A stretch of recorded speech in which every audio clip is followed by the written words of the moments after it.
Je suis la présidente du réseau ivoirien pour la défense des droits de l'enfant et de la femme. Des années en Côte d'Ivoire sur les questions de protection, de promotion des droits de l'enfant et de la femme.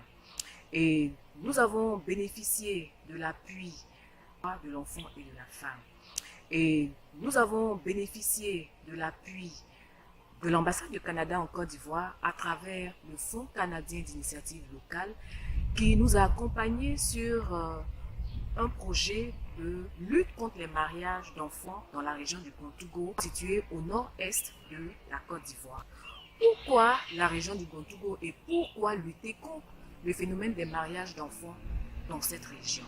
Les statistiques au niveau de l'Afrique de l'Ouest et centrale démontrent que la Côte d'Ivoire occupe la 11e place en matière de mariage d'enfants avec un taux de 36% de filles mariées avant l'âge de 18 ans. Et donc pour nous, cette situation constitue une violation grave du droit à l'éducation de l'enfant et spécifiquement à l'éducation de la petite fille.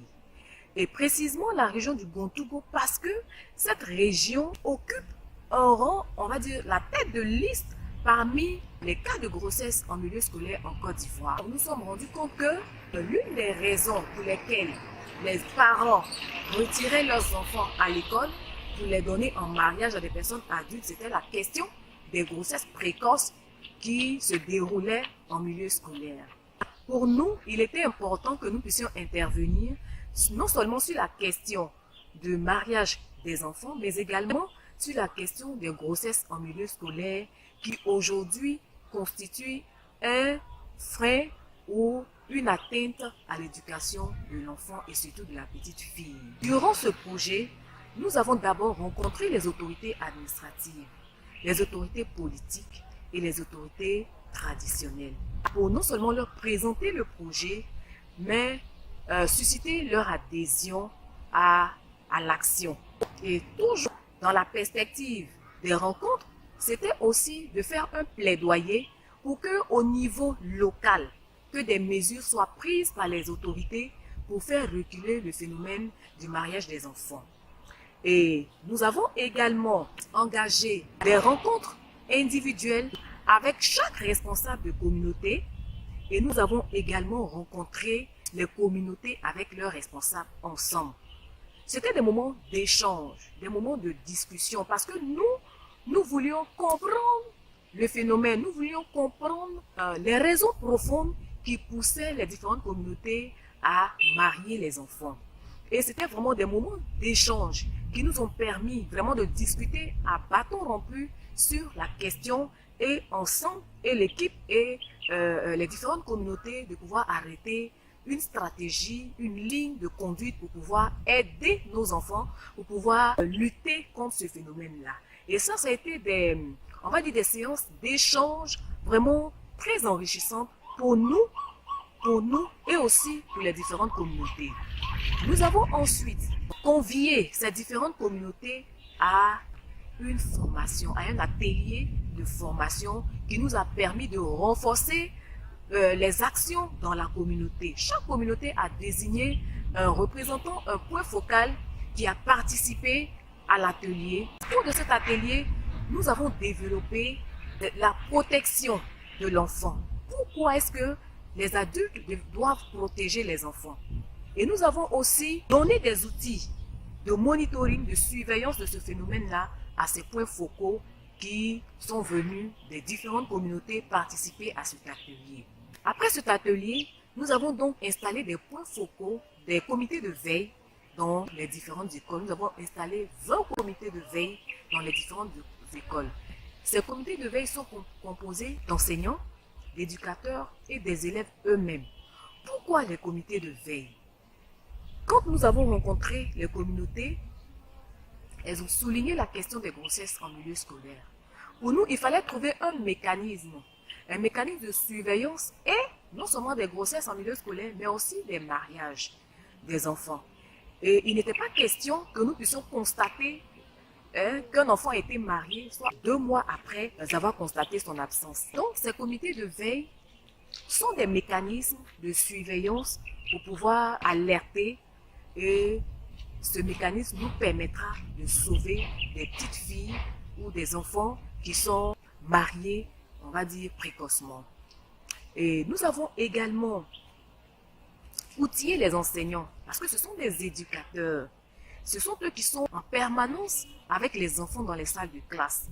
Pour nous, il était important de leur rappeler à eux leur rôle d'éducateurs. Ils sont des acteurs principaux dans le maillon de protection de ces enfants-là. Donc pour nous, il était important aussi de les associer, de les impliquer à cette lutte-là. Nous avons renforcé les capacités de 30 enseignants qui passeront le relais à leurs autres collègues. Nous avons aussi organisé une campagne d'éducation sexuelle des adolescentes, des adolescents dans les lycées et collèges. Et cette campagne a duré 2 jours. Nous avons été appuyés lors de cette campagne par la Fondation Elisabeth Glaser, qui est spécialisée en matière d'éducation sexuelle. Et cette campagne a été rehaussée par la présence de l'ambassadeur du Canada et de toute son équipe à Bandoukou. Pour clore ce projet et pour encourager l'éducation de la fille, non seulement pour encourager les parents à éduquer les enfants, à scolariser les enfants, et pour encourager aussi les filles à exceller dans leurs études, nous avons organisé une journée de promotion de l'excellence de la fille à l'école. À l'occasion de cette journée, nous avons récompensé, primé 32 jeunes filles de l'école primaire jusqu'au cycle secondaire des lycées et collèges de Bandoukou. Je voudrais lancer un appel à tous les parents, que chaque parent puisse se sentir responsable de son enfant. La place d'un enfant, la place de la petite fille, ce n'est pas dans un foyer.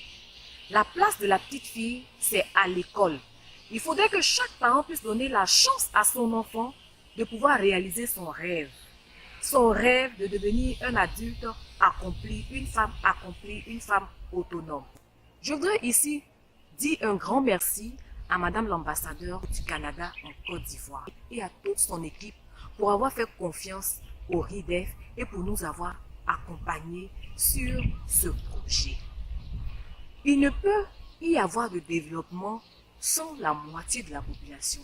Et cette moitié de la population, ce sont les femmes, ce sont les filles, qui aujourd'hui voient dresser sur leur chemin beaucoup d'obstacles en ce qui concerne leur éducation.